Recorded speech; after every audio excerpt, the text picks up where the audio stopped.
तीन सूत्री मांगों को लेकर आंगनवाड़ी कार्यकर्ताओं का 2 दिवसीय धरना प्रदर्शन।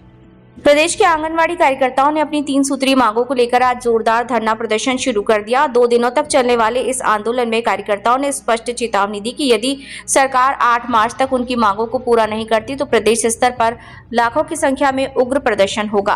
आज जिले में आंगनवाड़ी कार्यकर्ता और सहायिकाएं अपनी 3 सूत्री मांगों को लेकर धरने पर बैठ गयी।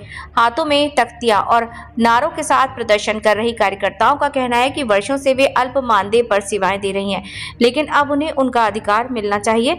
मुख्य मांगों में सबसे अहम मांग है कि आंगनवाड़ी कार्यकर्ताओं और सहायिकाओं को शासकीय कर्मचारी घोषित किया जाए। उनका कहना है कि जिस प्रकार पंचायत कर्मियों को नीति बनाकर नियमित किया गया, उसी तरह आंगनवाड़ी कार्यकर्ताओं को भी शासकीय कर्मचारी का दर्जा दिया जाए। प्रदर्शनकारियों ने कहा कि यदि 8 मार्च तक सरकार उनकी मांगों पर सकारात्मक निर्णय नहीं लेती तो वे प्रदेश स्तर पर व्यापक और उग्र आंदोलन करने को बाध्य होंगी।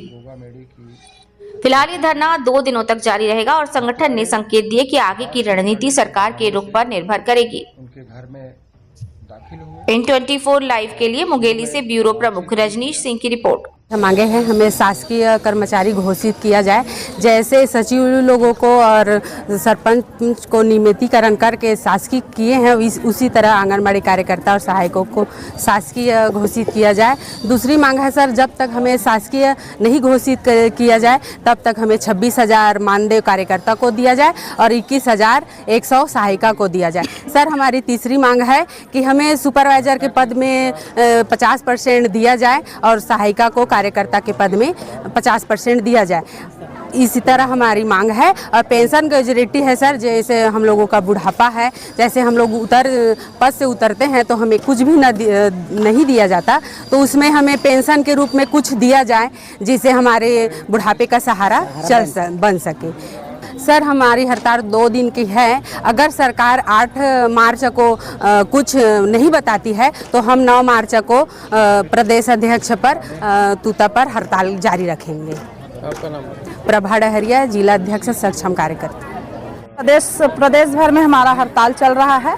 हमारा मुख्य मांगे हैं, हमारा शासकीय कर्मचारी घोषित करना चाहिए और न्यूनतम वेतन प्रदान किया जाए शासकीय। उसमें जिस प्रकार बुढ़ापा जब होता है हमारा, तो बुढ़ापे का हमारा सहारा एक पेंशन मिलना चाहिए। जिस प्रकार एमपी में हर साल 1,000 बढ़ा रहे हैं, कम से कम सरकार को ये सोचना चाहिए कि 10,000 में क्या हमारा काम चल जाएगा। कई काम हमारी बढ़ रही है, लेकिन काम को बढ़ाते जा रहे हैं, लेकिन हमारे काम को कम नहीं किया जा रहा है, बल्कि हमारा 10,000 के लायक ही काम नहीं है। मजदूर को तो 300 रोजी मिलता है, लेकिन हम लोगों का रोजी ही उतना नहीं है। तो हम सरकार से निवेदन करते हैं कि वो हमारा शासकीय घोषित करे और हमारे बुढ़ापे का एक सहारा बनाए। और तीसरी बात ये रहेगा कि हमारा नियमितीकरण घोषित करे, और जब तक नियमितीकरण घोषित नहीं करेगा, आज तो जिन्हें लायक वेतन नहीं देंगे तब तक हम ये हड़ताल को जारी रखेंगे। अभी तो 26 और 27 तारीख को है। अगर सरकार 8 मार्च तक हमारी मांग को पूरा नहीं करते हैं तो 9 तारीख को प्रांत में हमारा बहुत ही बड़ा पूरे 1 लाख कार्यकर्ता, 1 लाख सहायिका वहां पर जाकर हम धरना देंगे और मंत्रालय को घेरेंगे। मेरा नाम नीता दास है, आंगनबाड़ी कार्यकर्ता सहायिका संघ 409।